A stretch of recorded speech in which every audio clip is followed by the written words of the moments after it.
You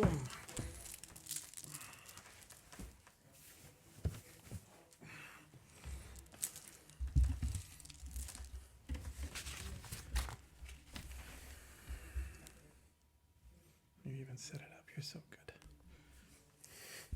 There's another one I need also. Let me find it here. Under scriptures.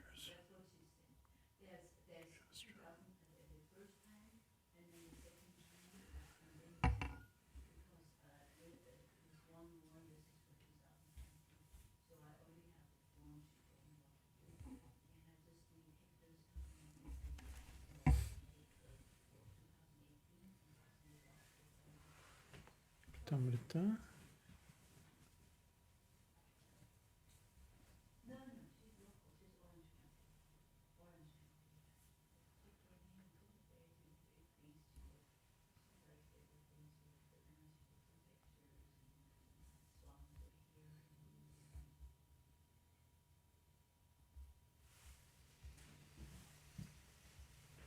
We need the boat ride.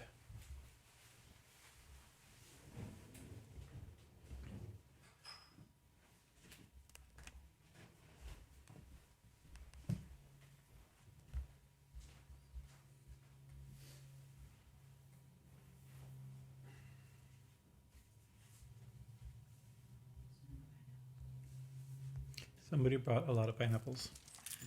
Mom must want pineapples. No other possible explanation. Sorry about the microphone. Okay.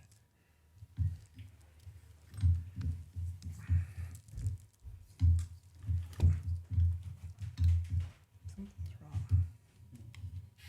This got changed somehow, I think.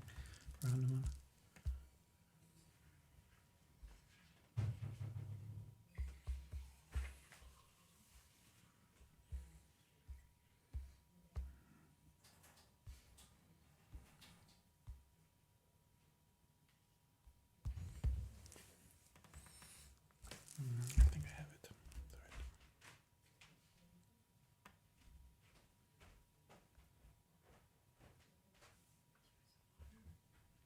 Yeah, thank you. Thank you.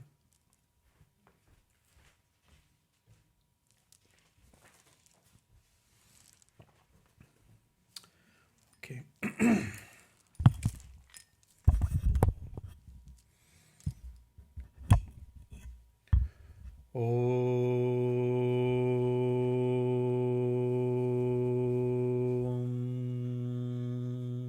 Mangalam Gurudevaya Devya Matrikya Mangalam Mangalam Bhakta Brindevyo Sarva Lokaya Mangalam Om Stapakaya Chadharmasya Sarva Dharma Sarupine Avatara Varishtaya Ramakrishnaya Mangalam Om Sadashiva Samarambam Shankarachara Majjamam Ashmarachara Prayantam Vande Gurum Parambaram Guru Brahma Guru Vishnu Guru Deva Maheshwara Guru Reva Param Brahman Tasmai Shri Guruve Namaha Shri Ganesha Sharada Guru Bhyo Namaha Hari Om Shri Hari. So Jai Ma Jai Ma. No, it's good. So we're continuing, almost finished. I was thinking maybe we'd finish after 26 volumes or something of our talks. It's a lot of hours of discussion on puja. But I'm not sure if I think we'll maybe get through the core of the puja today, and then maybe next time, then maybe next week, if we meet next week, kind of close maybe arati and homa, and I mean in a general way, not we can spend another 9 months on the homa. We'll do that, like general, and maybe some closing things about the nature of ritual and things like that. Maybe. But what did we finish last time? We finished Kali Puja. We offer it after all this. We could say after months and months and months of puja, or after 40 minutes of puja, depends on how you're doing it. We finally did the 16, 10, 5, 16, 5, 10, 16, 32 type offerings to Ma. Can you get the Principles of Tantric Volume 2, the one I was in? There's maybe something in there that may be useful, perhaps. And so, and I think where I ended up last time, I mentioned that then when you worship Ma, then her consort gets worshipped, right? And so generally, sometimes you worship the divine couple when you think of them like that together. You can, like, for instance, you do Ediganda Pushpe Shrin Klim Radha Krishna Bhyam Namaha Sitarama Bhyam Namaha Lakshmi Narayana Bhyam Namaha Gauri Shankaraya Namaha. Right, that's one way of doing it, is worshiping this way. And but here, when you're worshiping, like if you're doing like Krishna Puja, then after you worship Krishna, then you also worship Radha. If you're doing Ram Puja, you also worship Sita. If you're doing Sita Puja, you also worship Rama. Works that way, right? So if you worship, so generally, you can do it the same number of offerings. But I mentioned last week that if you do a 16-item worship for Kali, then you'd worship her consort Mahakal with 10 items. Right? You can do 16 also, but generally you do the one less. If you do 10 items for Kali, you do 5 items for Mahakala. If you do 5 items, so like the little book, this is a 5-item puja, and then there's simply an offering of flour to Mahakaleshwara, and then they're fed together. I think they eat together. So it's complicated because it's not like the consort, Kali's consort, right? So usually consort, what's the definition? I don't even know there's a legal definition of. I guess in modern language would be his wife or husband, that the spouse, right? But consort is a larger, grander, more sophisticated definition. That's why sometimes we don't use, like, we usually don't say that Holy Mother is Sri Ramakrishna's wife, although it's his wife. But we usually use the language, the same word. We use the language, say, it's the divine consort of Sri Ramakrishna, right? Because they didn't have a normal wedding. Also, I mean, they didn't have a normal marriage, right? But we usually use that language, Actually, a sweet scene, because I had bought a picture of the Holy Trinity, our divine trio as the Ramakrishna Mission, the Sri Ramakrishna Holy Mother Vivekananda, on like the one that's above my duni, my kutir there, maybe the same one. And I bought it at the Ramakrishna Mission in Allahabad at the camp, and then we put it near the shrine at our ashram in Allahabad.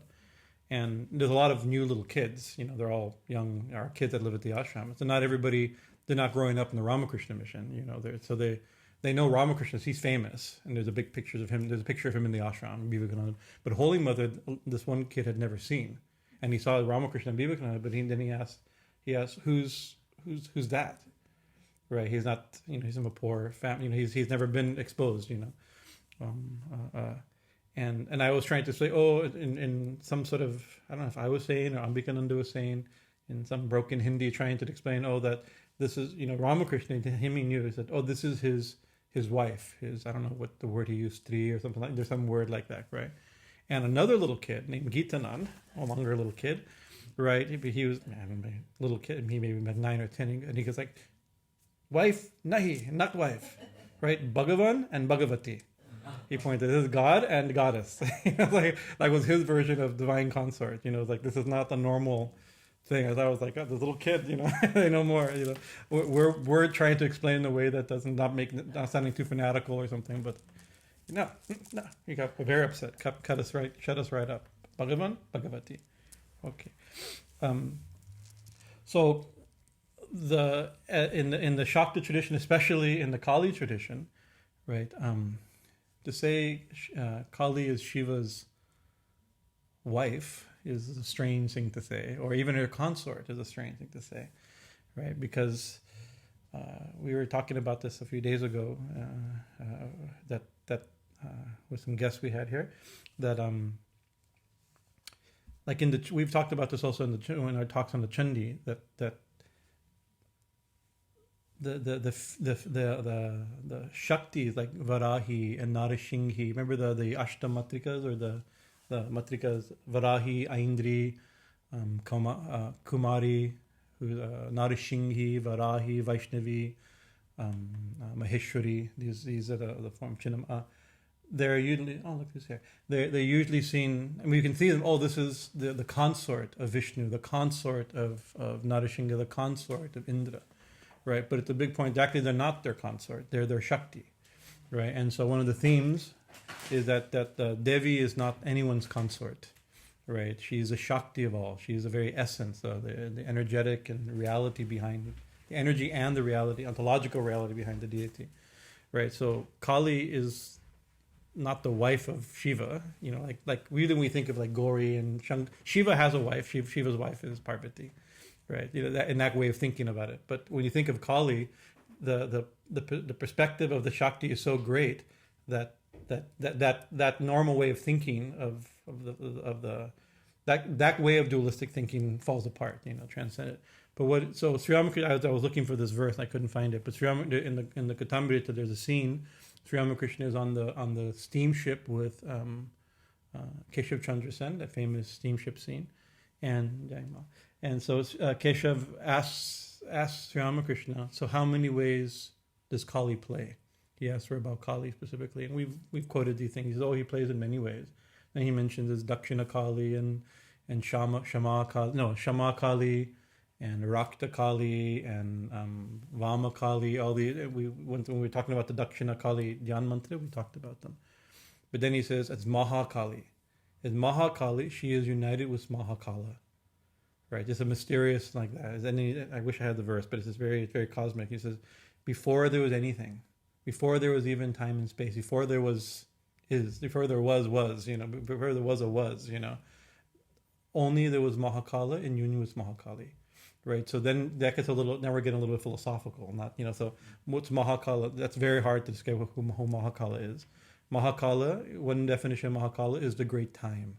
Kala means time, right?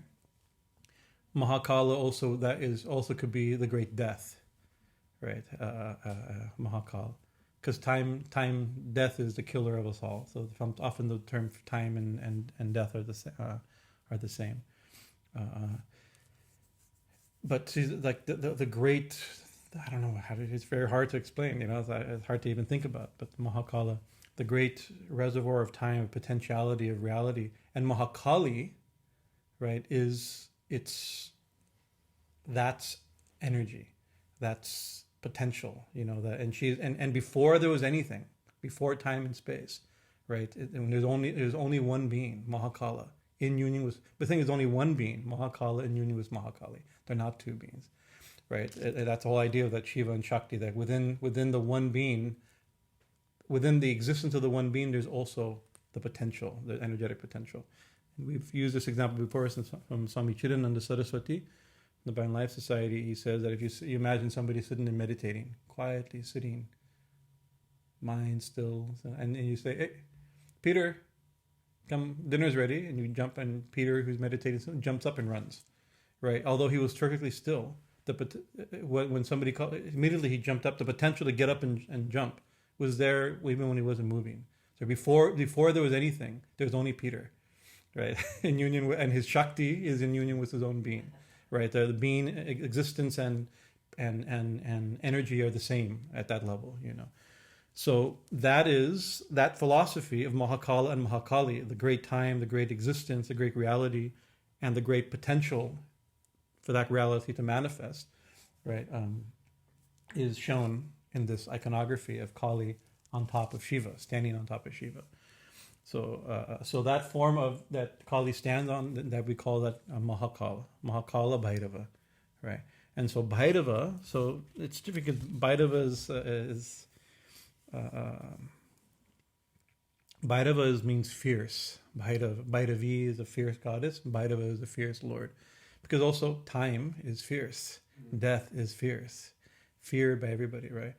So, and in the Puranic story, in the Tantric Puranic stories, in the Shakta Puranic stories, the Bhairava is often seen as a protective deity.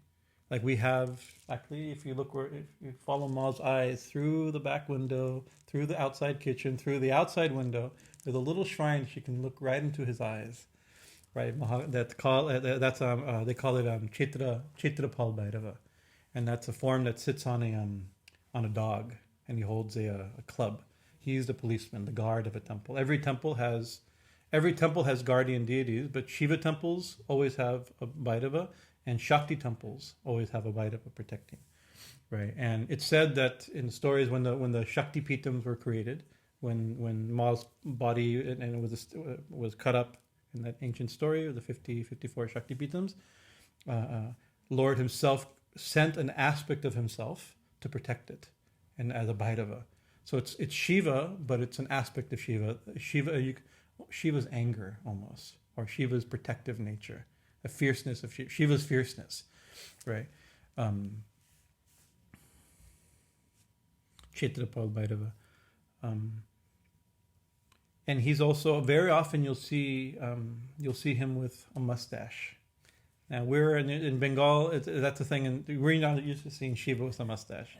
And even I have that little Kali. We have the Utsav Murti next to Sri Ramakrishna statue. The small Kali that we use for bathing the main deity. All right, that was the first Kali that was here before Big Ma came. And and it was just brass at one time, and then Chaitanya Bhagavat painted her many years ago. But he has a mustache. And I don't like Shiva with a mustache.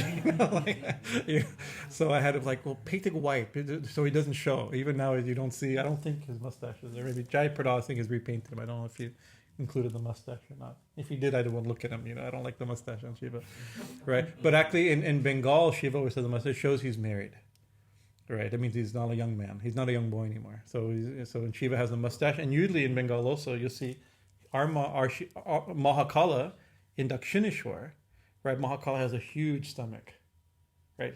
Bigger than my stomach, like Ganesh type stomach. It's like because that also shows he's married, right? It shows he's in union. Right? A married Shiva eats well. The super thin Shiva, these are the ascetics. But no, I'm not even interested in Parvati or anything like that. Close, ignore everything. But so a mustache and the large stomach is like a symbol of that, right? But another thing, I remember one Tantric was telling me. I was talking to him. He said, "Oh, you need a Bhairava to protect the temple," right? And he said, you have to have a mustache. Right? He says, otherwise, how you know? In India, police officers have mustaches, right? If without the mustaches, no police officer. You think even here, I think mostly, maybe it's changing now, but that used to be like the stereotypical rupa, the uniform of police officer. But otherwise, you won't know that you're supposed to be scared of him, And usually he guards a door or he looks. Actually, generally, Kshetrapala looks towards the north, towards the south, because the south is Yama's direction of death, right? So he looks and he keeps death. Him looking that way, death won't come near. Mahakala also means the Lord of Death. He controls death, not only is he death. But because of the positioning, we wanted him. He's looking at the door and he's looking at Ma, so he's not looking south here, but here. So that's Kshetrapal Bhairava. There's another form of Bhairava called Batuk Bhairava.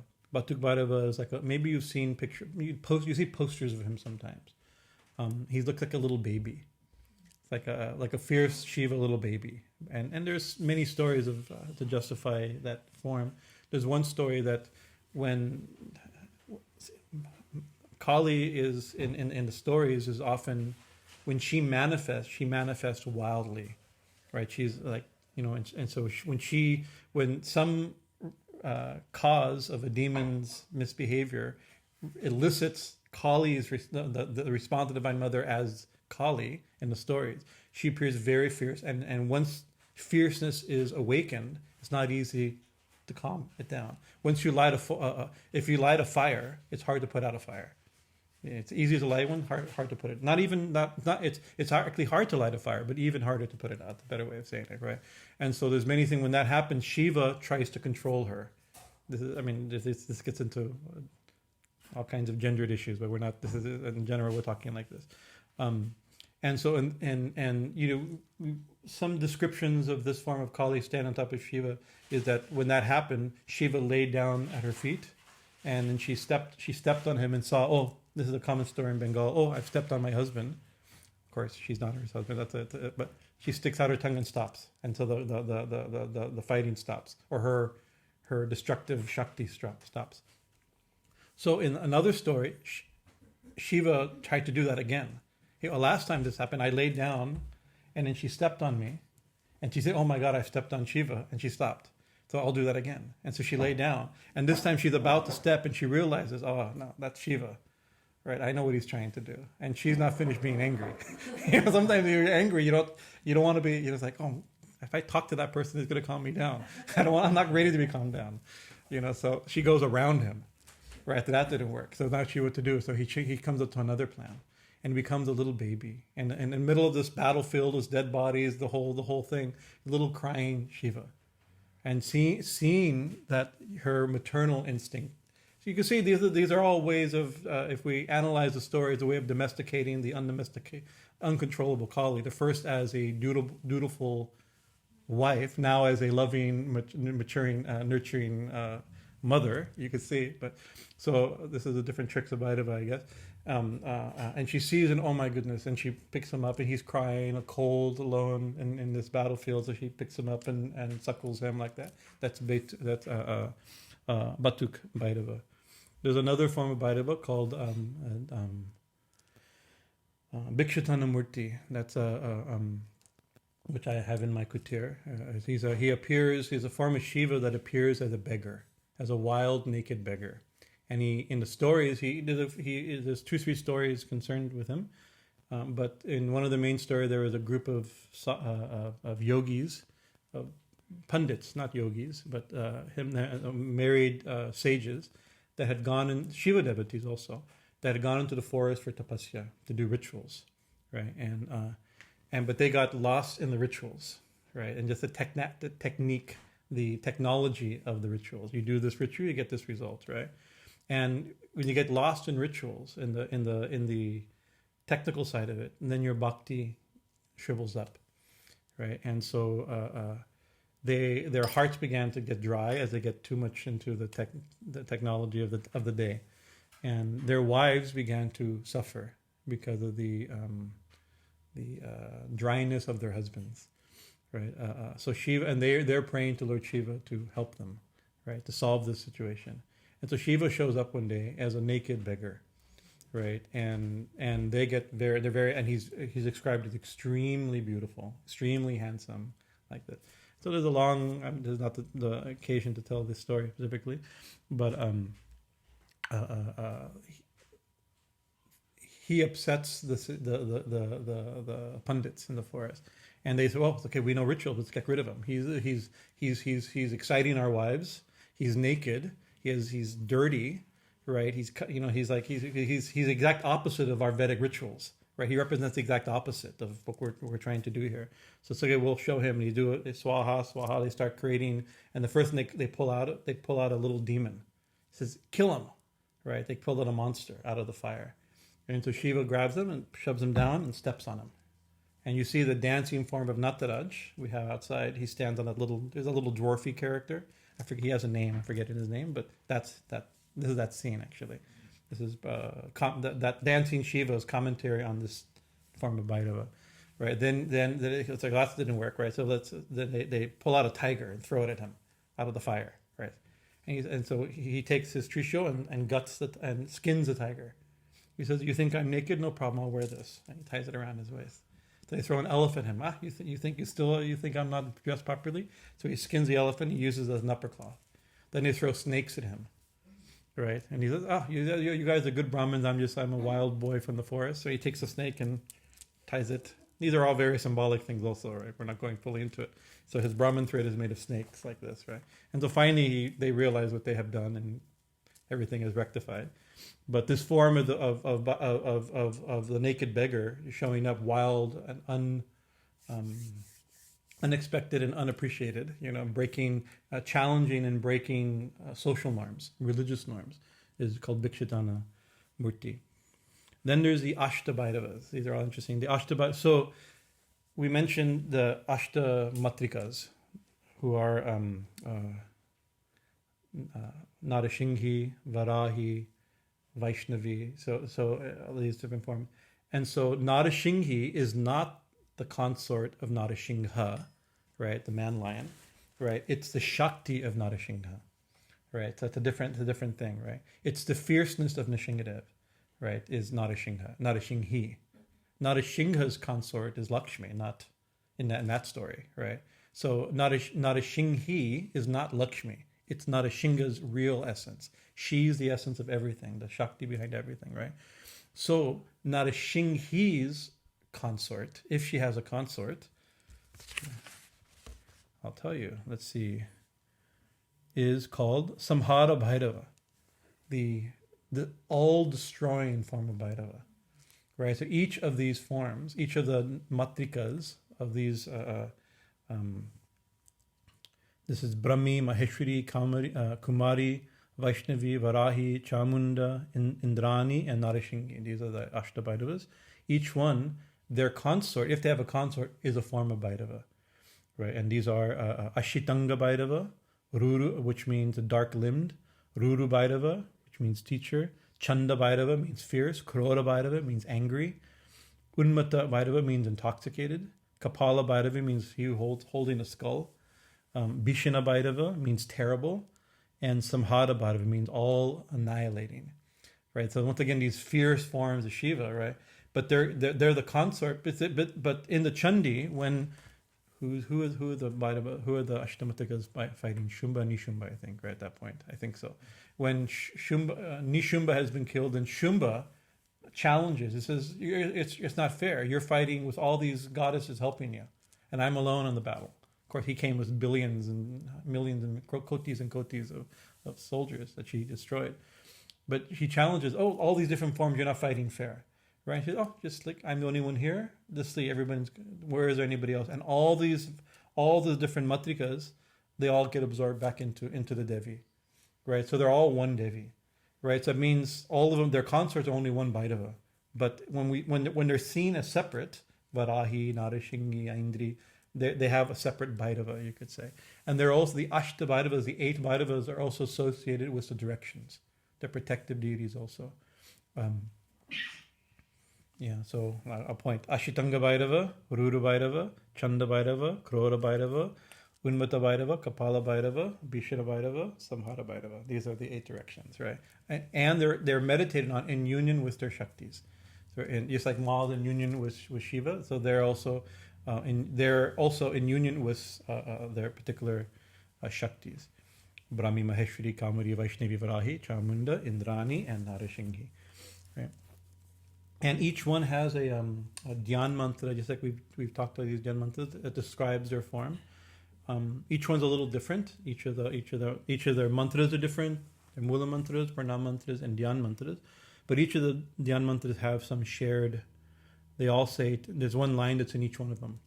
Trinetram varadam shantam kumaran cha digambarim.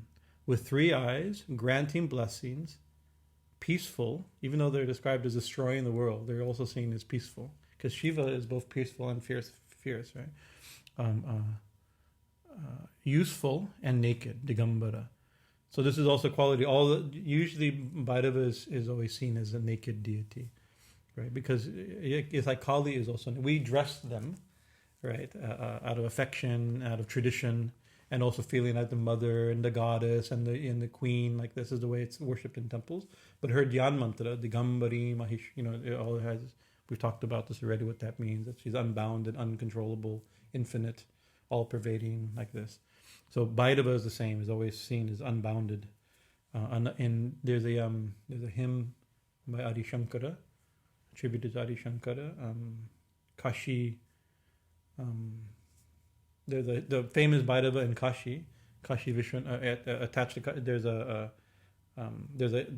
there's 8 verses attributed to Shankara about the Bhairava in Kashi. Very beautiful. But one of the lines it uses the term nirvana. Right. So it's interesting. Nirvana, we know what nirvana means. In Buddhism, we have this idea of nirvana, and in Hinduism, we have the idea of nirvana means without bondage, liberation. Gita uses Brahma Nirvana in the Bhagavad Gita.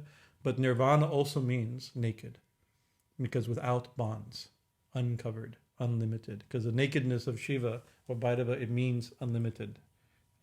So even Nirvana has that meaning in this mantra. So these are all different forms of Bhairava. And then so the form here worshipped is we call Mahakala Bhairava, right?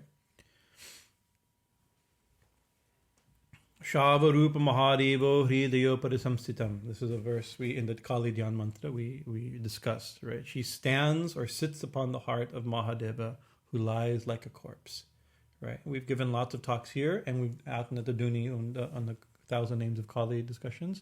We've talked about the symbolism of that, and what that means. But she's seen usually in a temple form, she's seen standing on Shiva. That's the most common form, right? As per the Dhyan Mantra, it's a little more complicated. Actually, there's two Shivas.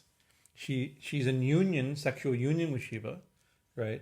And then underneath that, there's another Shiva called Shava Shiva or Sadashiva, right? And so we can't go into that. We can, but we won't go into that because we've discussed this for several hours already. We have recordings of these talks on what this means.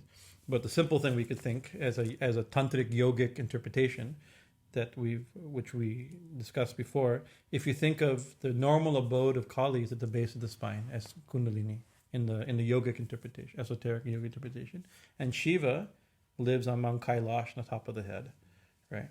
And when Kundalini awakens and is in union with Shiva, Ma is on top, right? So Ma is in union with Shiva, right, which is supreme consciousness, Mahakala, and on what are they sitting on? They're sitting on another Shiva called Shava. It means corpse. Sadashiva or Shava Shiva, which is this body. So this body is also the corpse. This is the Shavasana, the corpse on which Ma sits, is this body itself. So this is an image of the awakened consciousness of a yogi, right? So that's part of the way we can interpret it. So in a temple, usually the two Shivas aren't drawn. Only one Shiva is carved. But in some paintings you maybe have seen where there's like two Shivas, Shiva on top of a Shiva. Here it shows a Shiva on top of a Shiva. Haley Goswami's painting, he did it based on the Dhyan Mantra. Shiva on top of a Shiva. And surrounded, and the whole thing's on top of 1,000-petaled lotus. Right, because I mean the whole thing, that whole reality is here. Right.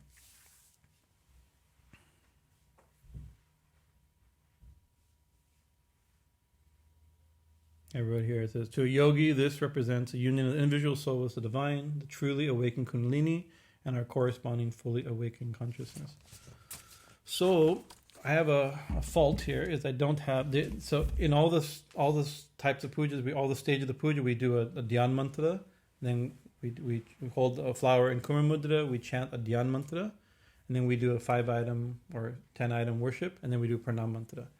And over so many years, somehow or another, in our puja, right, the Dhyan Mantra is not there. And next week I have it. I just have to find it. It's not in the normal book, right? And I think partially because it's a very awesome mantra, and it's very gory. It's very if Kali her image is gothic, you can say in that style, right?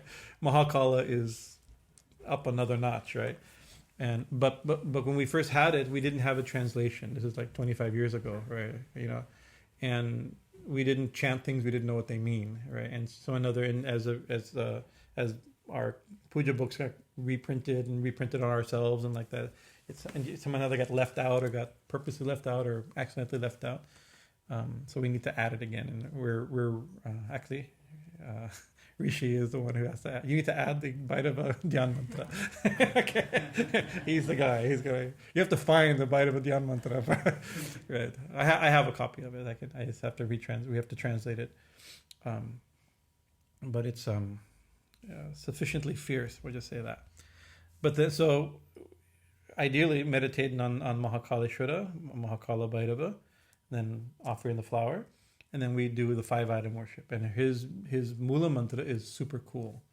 If you like what we call cool secret tantric mantras, this is one of those cool secret tantric mantras, right?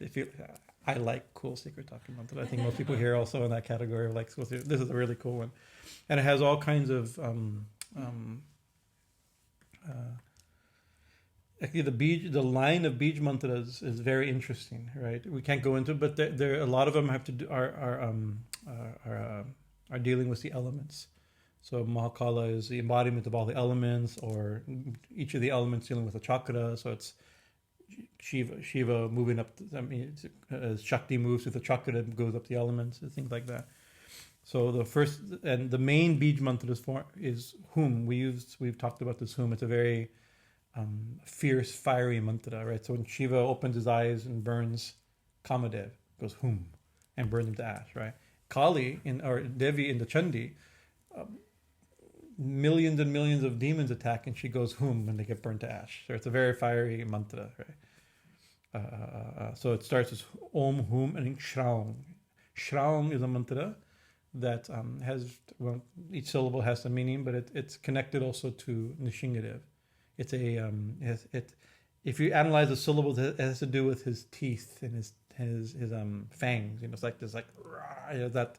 It's the roar of it's a roaring type of sound. It's a very super. Remember, Bhairava means fierce, right? So Om Hung Shrang, and then a series of mantras that deal with the elements. Om Hung Shrang Yang Rang Lang Bang Ang Krong and then Mahakala Bhairava. O Mahakala Bhairava, O Lord, the great Lord of Time, Bhairava. Sarva Vignan, all obstacles. Like Lord Ganesh is Vigneshwara, the Lord of obstacles. All right, so the same word. Sarva Vignam, all obstacles. Nashaya, destroy, rip apart. It's like, so it's the mantra is he's even in his seemingly passive form here, just lying in blissful consciousness, non-dual reality, as Maud manifests his manifestation, or still he's invoked also as a powerful energy to protect us and to help to clear the way. Sarva Vigna Nashaya, with destroy all obstacles. And then another series of Bij mantras. Hrim, Shrim, Hung, Pat, Swaha. And then we do the offering. Etaganda Pushpe, Eshaganda for flower, for perfume, Eshaganda. What is it? The second one is Yidam Satuna Pushpam, flower, sandalwood paste, Eshadupa, incense, Eshadeepa, lamp, Mahanavidyam for sweets, for food. Like we've already gone through these things, right? But here we split the mantra. So we do that Om Hung Shrang Yang Om Hung Shrang Yang Rang Lang Wang Shang. I'm sorry. Om Hung Shrang Yang Rang Wang Wang Ang Krong Mahakala Bhairava Sarva Vigna Nashaya Hring Shring Hung Pat Swaha. Then the name of the offering, Etagana Pushpe, right? And then Om Mahakala Bhairavaya Shivaya Namaha. Then again, with this offering, we worship Om Mahakala Bhairava Shiva, right? Again, mentioning his name. So that's very, and if you hear it, it's actually very lovely. It's very fierce sounding, but it's actually so beautiful. It's one of the most beautiful mantras, I think, that we chant. In the fire ceremony, you also hear after we do the Ma's mantra, we do that 11 times, 8 times for the Ashitangabairava, or 11 times for Shiva's 11, the number for Shiva, or 25 times, depends how much time we have. Right. Om Hung Shri, yeah. And then there's the Pranam Mantra, which we don't have here, my fault, or Rishi's fault for not finding it, against not knowing you were supposed to find it. You're supposed to find it. The Pranam Mantra for Bhairava. And then sometimes in very elaborate pujas, a separate puja is done for the Shiva that's underneath Mahakala, for Shava Shiva. Right, and I think the mantra, I have to remember it,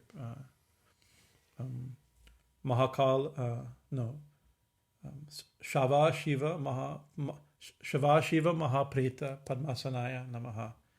Right, this is very nice. Sadashiva, that supreme pure Shiva, Sadashiva Mahapreta, the great corpse, right? Padmasanaya Namaha, in the lotus seat. Right, so Ma's lotus seat is, and actually, when we sit, also, we're also sitting on the same Shiva. The Ma's lotus seat is not at the base of the spine, not in the heart like we meditate upon. Ma's lotus seat is in the 1,000-petaled head. This is where her union with Shiva is, right? So her lotus seat, and underneath the lotus seat is this body, or this world, this dead world compared to her. Sadashiva. Om Sadashiva Mahapreta Padmasanaya Namaha. like when I remembered. Right, and to that a whole puja can be done to that that form also. In big pujas, we at least offer a flower to that form of Sadashiva. So I've actually heard with a little bit of controversy, not controversy, but some discussion with some swamis that this is not Mahakala, it's Sadashiva. Right now, I think my view, and I've investigated this with some experts. Actually, Sadashiva and Mahakaleshwara are the same deity. They're worshipped the same, right? But if you paint them separately, you worship one and you worship the other. So it's a little different. So actually, that is, in one sense, the puja. Now there's some closing things we do, right? Here, we do a bunch of stuff. Oh, we didn't do the food offering. I take it all back. We're not even near done. Sorry, another 5 lectures. So we worshipped Ma, Kali, and we worshipped Mahakaleshwara with the 5 items, including sweets and like that. Actually, we worship Ganesh, Guru Ganesha, Surya, Narayan, Shiva, Durga, Sri Ramakrishna, Holy Mother, Vivekananda, Baneshwar Shiva, Kali, and Mahakala. With all these items, including, you see during big pujas, each one has a little plate of food and water, separate plates. For daily use, sometimes we offer a pinch of rice for each one of them as a spoonful of water, right? But now her main offering should be done. So for daily, we offer a larger plate of sweets and nuts and prepare or cooked food, right? On Amavashas and special occasions. Any holiday, or especially Amavashas, we always offer cooked food, rice and other things. I think last week or 2 weeks ago we talked about rice, about some restrictions on rice. There's another restriction with rice, is that once you start offering rice to the deity, you have to offer daily rice to the deity. Unless your standard is to offer it only occasionally. If that's like your thing, like we only offer cooked food on Amavasha, right? Then every Amavasha you should offer cooked food. If you offer cooked food every day, you have to offer cooked food every day, right? That standard is. So it's actually, a lot of people are very nervous about, like, should we start bog offering or not, offering a cooked food, right? Even in a lot of Ramakrishna missions, most centers offer everyday Sri Ramakrishna's worship with fruit, sweets, and nuts like that. And only on like Ramakrishna's birthday, Holy Mother's birthday, Vivekananda's birthday is cooked food done. And for that because the ritual standard is very high. They have to clean the kitchen. I know in Berkeley for Ramakrishna's, before we had 4 big pujas in Berkeley, Thakur, Ma, Swamiji, and Durga Puja. These are the 4 main pujas. And a week beforehand literally the ceiling of the kitchen is cleaned, right? And everything is cleaned down. The tables are turned over. The bottom of the kitchen tables, everything is clean. Everything's taken out of the drawers and cleaned in order to cook for Thakur's food. The standard of Thakur the standard is so high for cooked food, basically just cooking khichdi, very strict thing. So people are very nervous about it. But some of the older centers, the ones that were established by disciples of Sri Ramakrishna, or the centers that have a murti of Sri Ramakrishna, these older or established opulent centers, certain or successful centers, some of them will offer cooked food every day. But it's actually uncommon. Like Belarmat, cooked food is offered every day, but most temples are not. There's a reason for that, but so the way we do it with sweets or with larger cooked food offering. You've seen actually we get bog and then everybody brings. You see all the people bringing the plates. Usually covered. The plates are brought if they're being brought through a crowd. They're usually covered. People shouldn't see the food. The first person to see the food should be the cook has to see the food. Right, but the cook has to cook the food and see the food without thinking, oh, that looks really tasty. Right, you shouldn't be enjoying, or, oh, that smells so good. Right, because that's like you can't offer somebody something you've eaten already. And so we don't just eat with our tongue, we eat with our eyes, with our attention. I remember looking at Chai Krishna Temple, it was funny, it's like, we're making some food like that, and we're all like, everybody's in the kitchen, oh, this is so good, and how to do it. And then we're like, well, I hope Krishna likes it too. Because we've all already enjoyed it. Even thinking about it, we've already polluted it in a certain sense. I hope he likes it too. He's tolerant and we'll allow it. But the standards are very strict. So when it's cooked, nobody should see the food when it's cooking. and when being prepared. And then when it's brought, it should be, especially cooked food should be covered. Sweets and nuts are not so important, but cooked food should not be seen. And you can see then when during big pujas we actually cover either, we used to have big curtains, we could close it, or the temple doors, in Dakshineshwar the temple doors are closed and locked. And the priest, he does all that often, the priest comes outside and sits outside the door and chants Japa while Ma eats. And then he knocks again, opens the door, and then the special arati is done. Right, then not even, but if they're in the room, or like, then at least the eyes, you don't see, you do your work and then you close your eyes when Ma eats. Right, so that nobody should see. And then when the door is open or the curtain's moved or the cloth is removed, then everybody can see, the prasada. Then it's okay to see. And you go, oh, look how beautiful, how gorgeous, how tasty it looks, type of stuff. But I remember very sweet. Remember how the big curtains that closed back when a little different design. So we had closed the curtains, right, for an Amavasya, and I was out there and we had 100 plates, and I was putting flower petals on each plate like that and doing the rituals for the food offering, and then from behind over here, the curtain opened up, and little Arjun, at that time he was like 6, he goes, like, like all these chocolates and sweets like that. But I think Ma ate through him, that sometimes that was in spite of our strict curtain etiquette protocol. I have a feeling that was a lot of fun. But anyways, we're trying to be careful with these things. So the food's brought up covered, and if people in the room, especially it's cooked food, then a curtain or a cloth is so nobody can see the food while the Lord is eating, while Ma's eating. And so then the process we do, I'll just go through it. It's a simple thing. We, just like we did with the Koshkushi and the asana, and we draw like that yantra, that simple yantra of a triangle, circle, and a square, right? We've talked about what that is. It's actually it's also Kundalini. It's a whole world. It's the whole universe. So that's drawn, and then a flower is offered to that yantra. We worship the Shaktis, beginning with the Adhara Shakti, sustaining, holding up power. And I think we mentioned it. We went through that, I think, in our second talk. It's been a long 2 years ago, I think, a year ago or 2 years ago. So those Shaktiyadi Bhyo, all those Shaktis, what are those Shaktis? They're unlimited Shaktis that hold up, but some of them are mentioned. There's Prithvi, the earth. There's Bhudevi. There's Pakriti, right? Mother Nature itself. There's Kurma, the tortoise that holds up. In case you're wondering, the earth is held up by a giant tortoise. All the way down. Right, the tortoise that holds up the earth. There's Ananta, the snake, the 1,000-petal snake that holds everything up. Right, so it's all these different Shaktis that are invoked.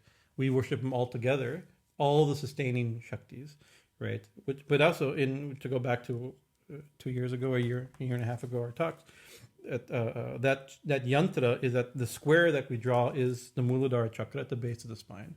And the triangle is the pit of Kundalini, the pit of the fire pit of consciousness, the very base of our. Visualize in Tantra and Yoga as like the base of the spine. That's just our mental game, right? That there was passed down to us, right? It's like the very core, center, or foundation of our being, right? Visualize at the base of the spine. That's the power. So that's when we're drawing that yantra, what we're really worshipping, we're really establishing is this body itself or this universe itself at the same time.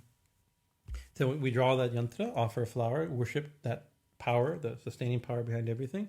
Then we put the plate, the main tray, the main plate gets put onto that yantra. Other things are considered extensions of it, right? Sometimes there's many plates and baskets and things like that. Right, and then what do we do? Oh, then we put them... we purify the food and water by putting flower petals or holy leaves. If you're doing Vishnu Puja, it requires, especially with cooked food again, it requires tulsi. Tulsi leaves purify everything. If you don't have tulsi leaves, it requires a lot of purification mantras, right? So for Devi, tulsi is used in different ways, but usually we just use flower petals for that. As sanctified, purified flower petals, every dish, every item gets covered in a flower petal or leaf on it, right? And then, according to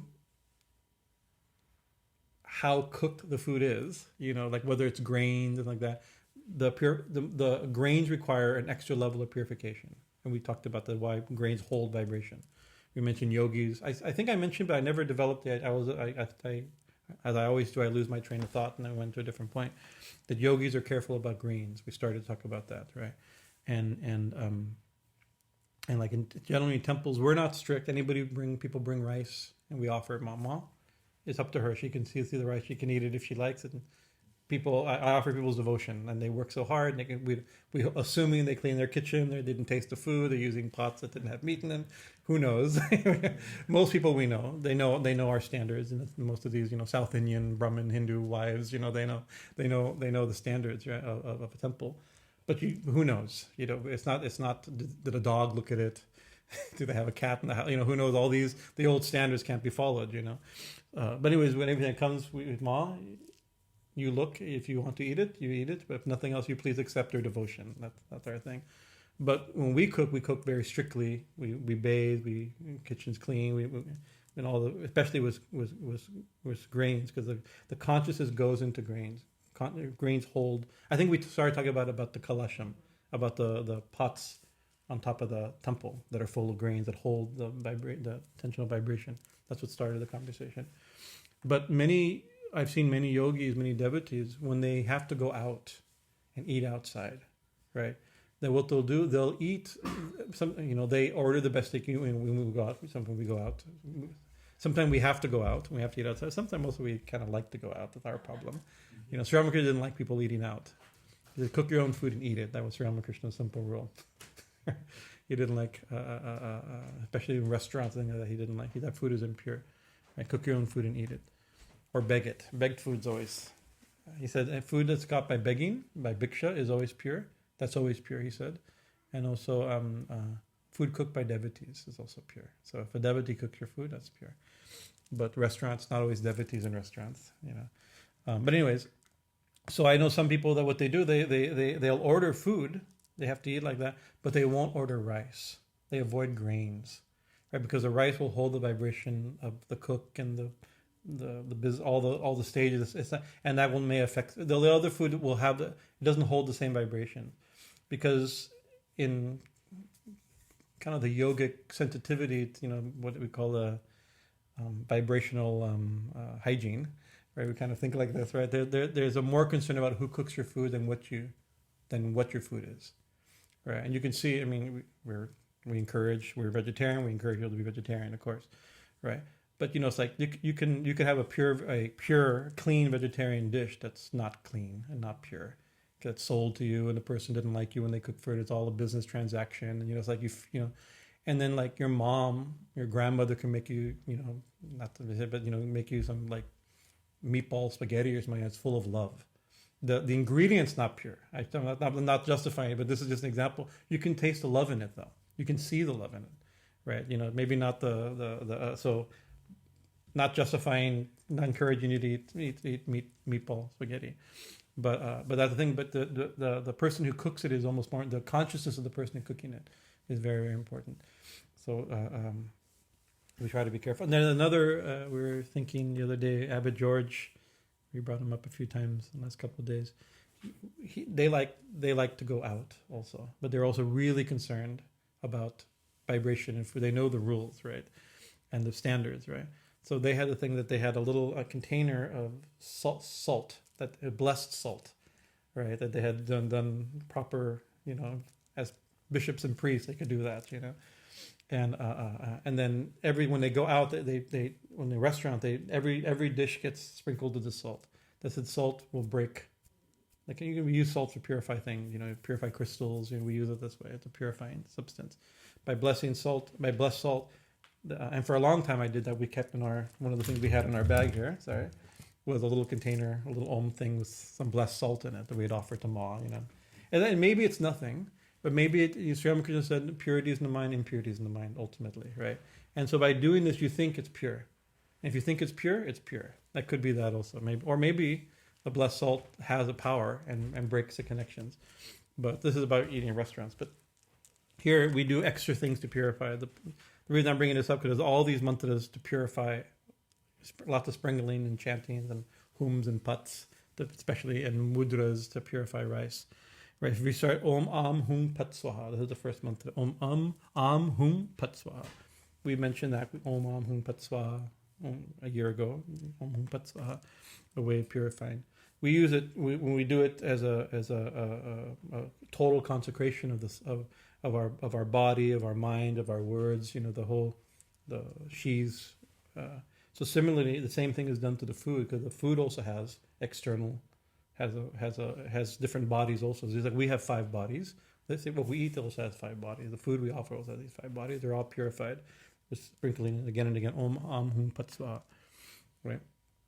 And then last week we also mentioned that we offer water to wash our feet and to rinse our mouth before and after food. Remember, we're supposed to wash our hands before and after eating. Wash our mouth. So that's it's also done again. So we wash her feet at the podium. Om Kring Sima Dakshina Kalagairave Namaha. Sorry, and Achamaniyam, wash her mouth. Om Achamaniodakam. Om Kring Sima Dakshina Kalagairave Namaha. Right. And then again, we sprinkle her food. We continue to purify her food. Om Vam Ittasmai Supakarana Navidyaya Namaha. Right. This is for uncooked food, and then for cooked food, it's slightly different. Om Vam Ittasmai Supakarana Anaya Namaha, means with rice and other dishes, right? Like that. And then the whole series of mudras we talked about Hum, Yang, Rang, Pashat, Vau, Shat, Vang, Hring. All these mudras we have talked about already. Kring, kring, kring, kring, kring, kring, kring, kring. Like these cool mudras. Everything is usually this is not done for every item, but for food it should always be done. Especially cooked food. And then, so all that's just to purify the food, right? Now it's actually offered, right? With another mantra. Idam Maha, and it's sprinkled with a mantra. Om Idam Maha Naivedyam. This great food offering, right? Or Om Maha, and then here we combine, we think Ma eats with Shiva. They're not, we worship them separately and fed them separately, but now they'll eat together off the same plate, right? So, because they're one being. There's this Mahakala Bhairava Sahita. Sahita means with. So, with Mahakala Bhairava. Right? So, we're going to say Ma's mantra, but she's eating with Mahakala. Right? Together with, right?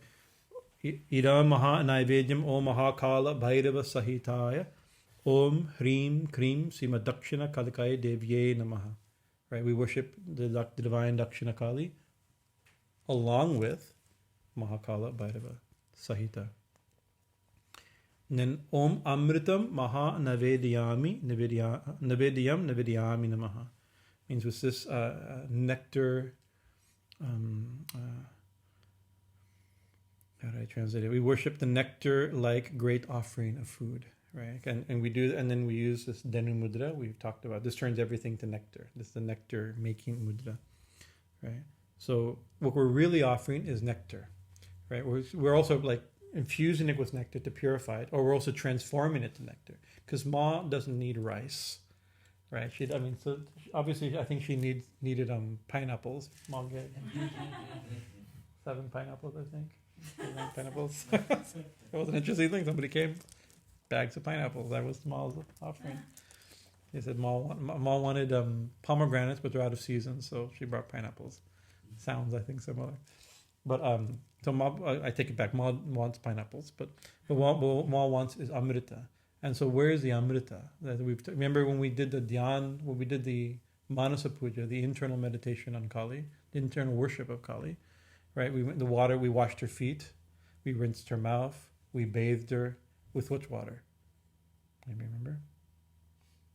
You know, it's from the water dripping from the 1,000 petals.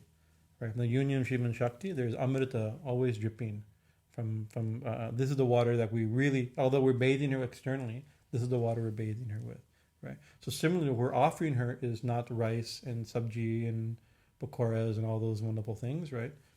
Pizza, whatever we're giving her.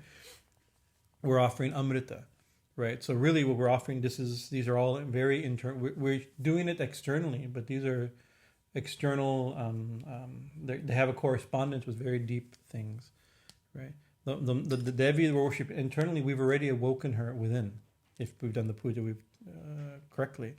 And so the external offering is an internal offering. And like in the during the Chandi talk, we mentioned this is a really far out little detail that Tantric yogis are all Tantric yogis. Only a few of them have long enough hair to do this. But when you do sadhana, I used to have long enough hair to do this, just a few. But when you do sadhana, you're supposed to tie your hair, right? Your hair tied up is a sign of your intention, right? Actually, a lot of you never do puja. There's very few mantras of puja you do with your hair down in traditional so you tie your hair and that shows your resolve, right? You pull in everything up and so similarly, if you don't have hair like Atmaram, you only have a sika. You also tie the sika. You don't do so. Your sika shouldn't be puja shouldn't be done with an untied sika, right? So you sit down, you chant them. There's certain mantras to tie the sika. Right, so there's mantras for taking that resolve. So the mantra that these tantric yogis would do when they tie their hair, they go Om Namas Chandikaya and they tie their hair. Why? Chandika is a very fierce goddess, form of Kali, right? Chandika means she who rips apart, right? So and she's being placed on the brain, your head, it's like the mind gets she rips apart the mind. You're thinking like that, but it's a deeper thing. Chandika, right? Just like I'm not telling you to go have spaghetti at grandmother's with meatballs, I'm also not telling you to offer meat to animal sacrifice to Kali. But in ancient times, Kali was a meat eating. She's offered.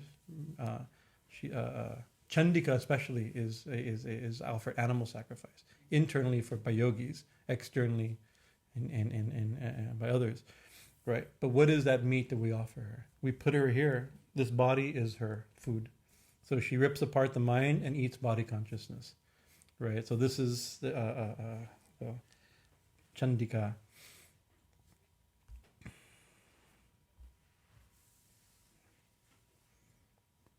So anyway, so what are we feeding her? We're feeding her the Amrita from within. We're feeding her our body consciousness. What are we off? The whole thing is a transformative meditation, but it's done so simply and devotionally.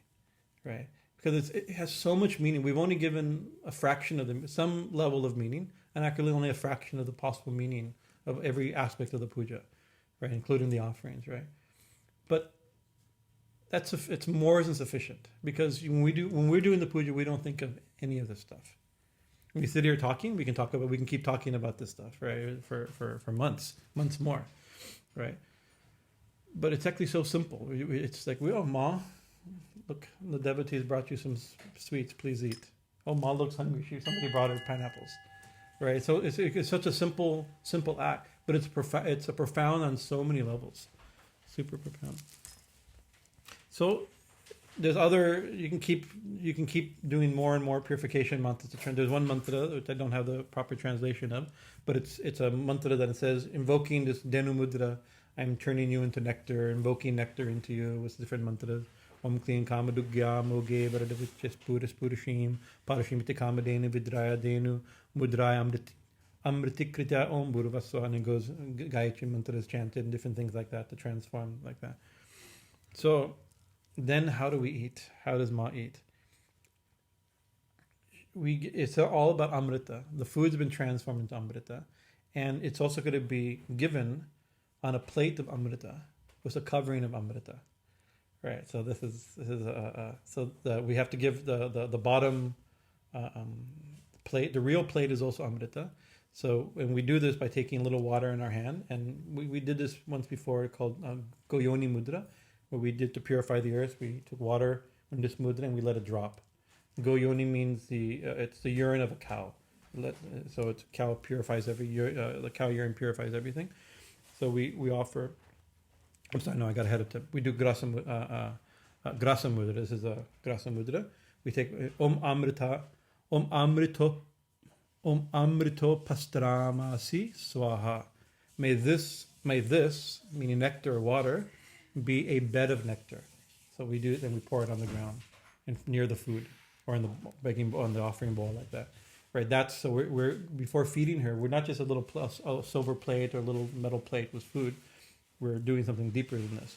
right? A bed of nectar, and then we offer the 5 pranas, because when we eat, our pranas eat our food, right? When Ma eats, her pranas eat her food, but her pranas are cosmic pranas. We have individual manifestations of these pranas, right? Maybe the prana, apana,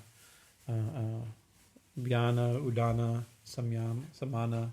I get them? Maybe I got them. Udana, yeah. Likely we'll go into another series. We'll talk about what the 5 pranas are. There's upward moving, downward moving, digesting, rotating. There's different things. There's actually many more pranas, but 5. There's only one prana. Prana is named by its different functions.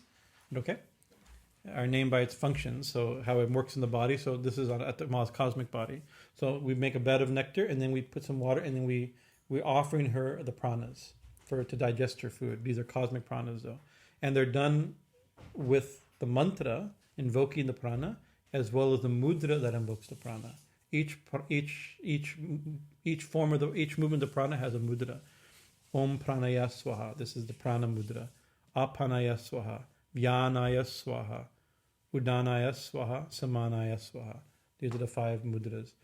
And you'll see sometimes sometimes it's like, you can get very dramatic. You go Om pranaya swaha, Om apanaya swaha. This way of offering is dramatically and as performative, as some people just do the mantras, or you can actually do it very beautifully. You've seen it very beautiful if you ever see video of the Bhashma Arati in Mahakaleshwara temple, right, in Ujjain. It's incredible. Look it up on YouTube, Bhashma Arati.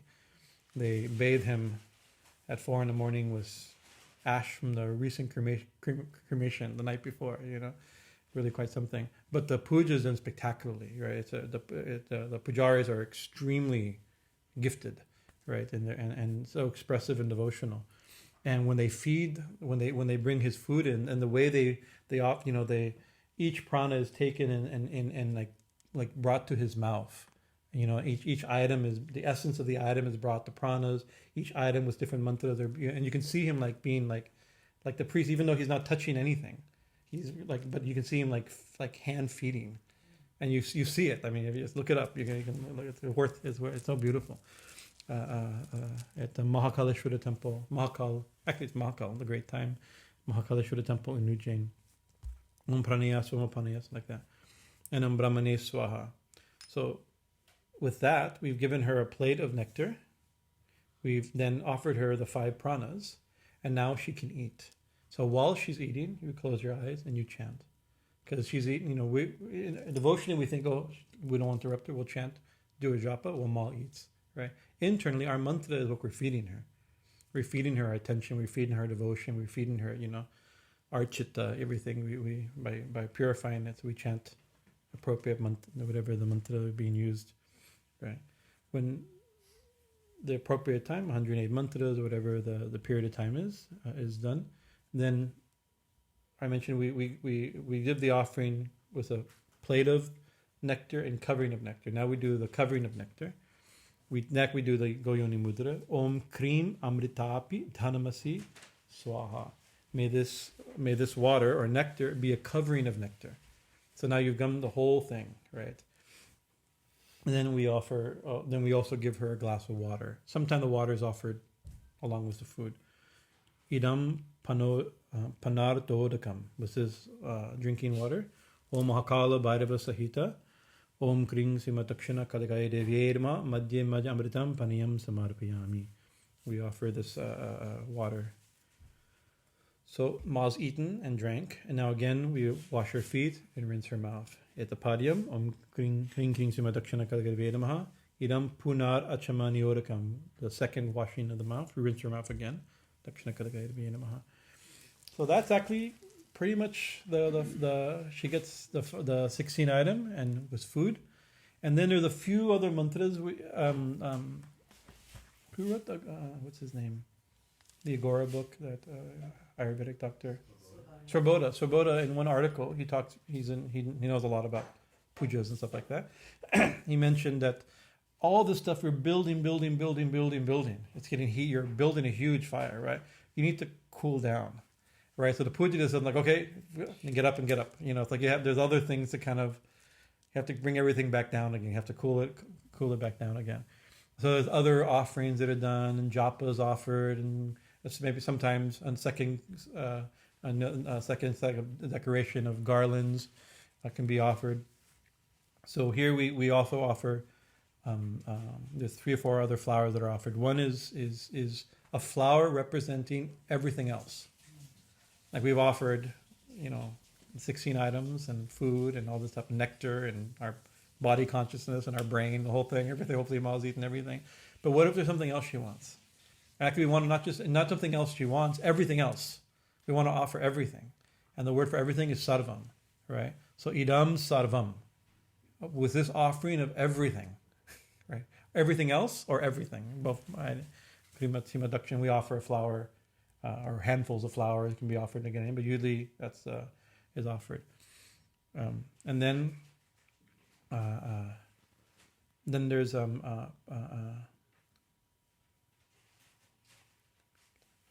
Pushpanjali, Patanjali. This is the offering. Like after big puja, we do a Pushpanjali. We all chant the mantra, and we offer leaves and flowers, right?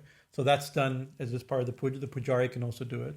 Idam Satchandana Pushpabila Patram Pushpanjali Om Hring Krimatakshana Kalagairavaye Namah. With this, with these flowers, beaver leaves and flower petals touched with sandal paste, we worship, and it can be offered handful after handful. We do it as a group, but the pujari does it by himself first or herself, and then Ma's Anga Devatas and Avarana Devatas. So Anga means limbs, right? So it could be literally her limbs, right? Like her various limbs of her body are worshipped, right? But also her limbs are also her other aspects or associated deities and things like that. The Anga, her different shaktis, like for instance, like the Dashmahavidyas and the Ashtamatrikas and the directional deities, all those could also be her Anga Devatas. Etaganda Pushpe Om Kring Sima Dakshina Kalikaya Anga Devatabhyo Namaha. We worship the limbs or the auxiliary deities, both meanings are there, of Dakshina Kali. Then her Ma also has attendants, right? She has attendant deities. Etaganda Pushpe Om Kring Sima Dakshina Kalikaya Avarana Devatabhyo Namaha. Her attendant deities, her Varana Devatas. And her Varana Devatas should not be neglected, right? Because they are, if you ever seen post paintings of Kali, some of the old classical paintings of Ma, right? She has Dakinis and Yoginis and these fierce Shaktis, right? And when she's there, we're focusing on her, and we're not focusing on them, and so we can ignore them, but they're there, and so they should be given their due. And actually, when Yogi came, we forget these because we simply worshiping Ma with affection. We're not thinking of all these. We don't always think too tantrically and about spirits and deities, and that's not the way we conceptualize. But he says, oh no, you have to worship the Avarana Devatas and give them an asana. Where you have to give them an asana, like at the base of a peepal tree or something like that. Otherwise these are wild shaktis. Wild shaktis have wild behavior. Right, and so you need to give them. So there's yantras and seats and pujas and like that. They should also be given a plate, minimally a flower, right? The Angadev, Avarana Devata. Then this is a very nice. This lists like everybody else, right? Om Sangaye, right? Sangha means. So at the end of the mantra, I'm going to give the mantra and backwards first, right? It says, Dakshina Kalikaya Devye Namaha. We worship Dakshina Kali. Sangaye, right?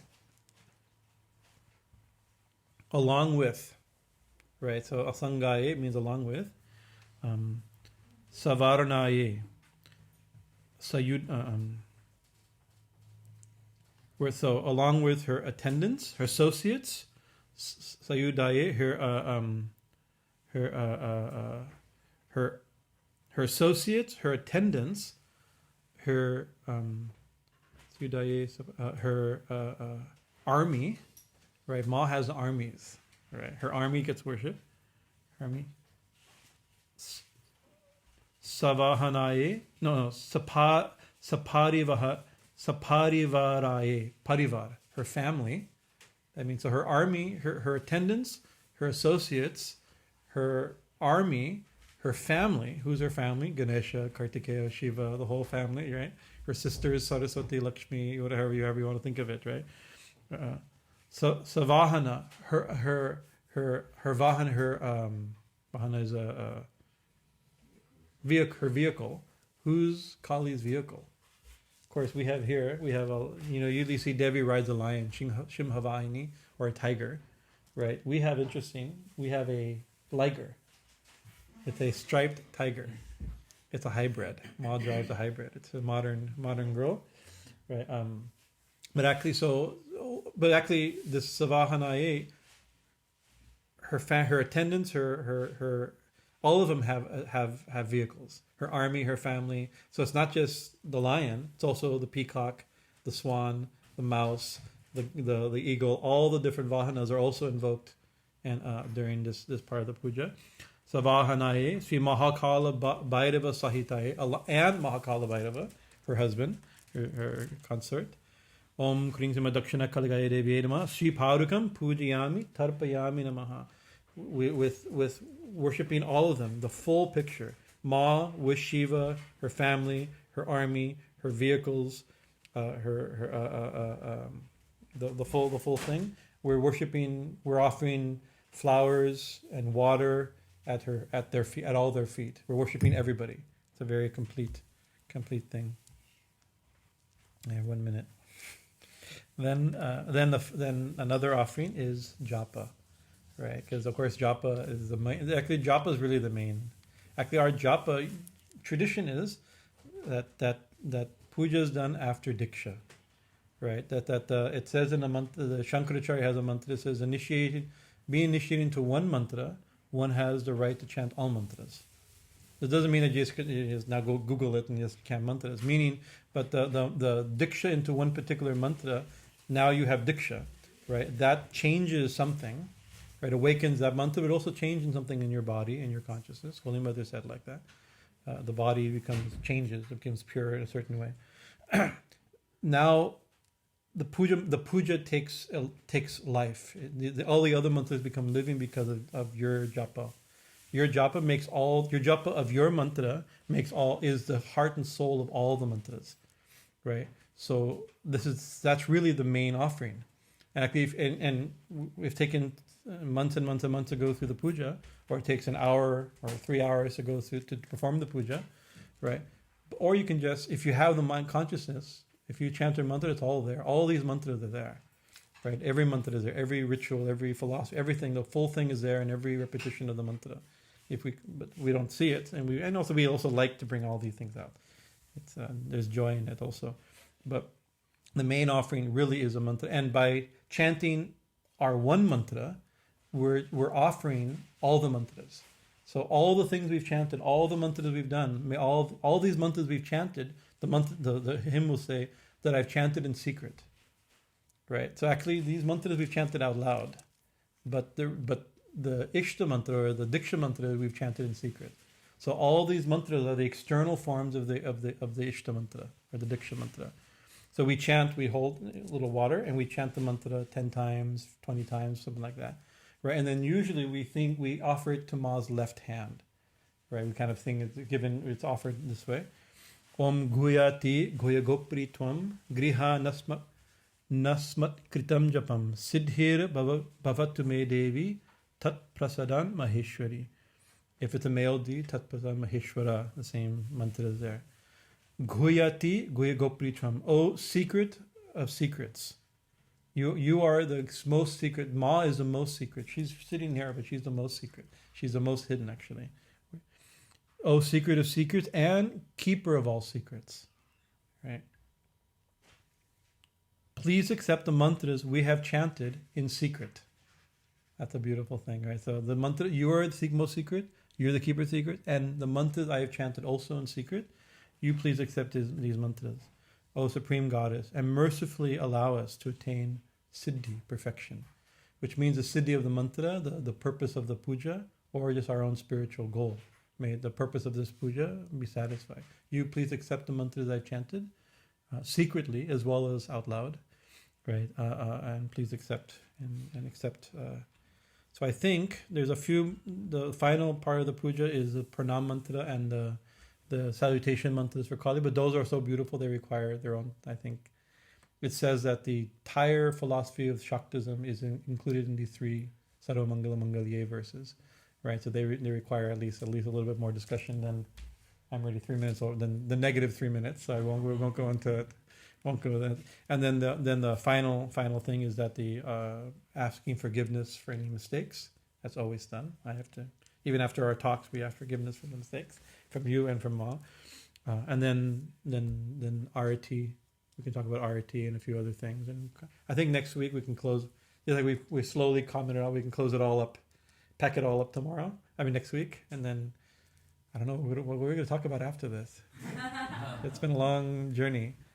Probably we'll go back to the Kali Sasanama and Bhagavatam. We were doing that. We took a break years ago. We haven't picked it up. I looked on our podcast like 2017 or something was the last talk on it was been a long break, but sometimes we get inspired and the way it goes.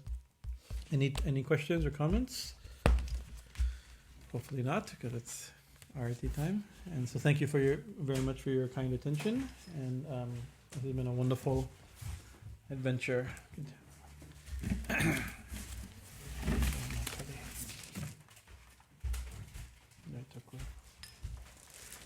I got it.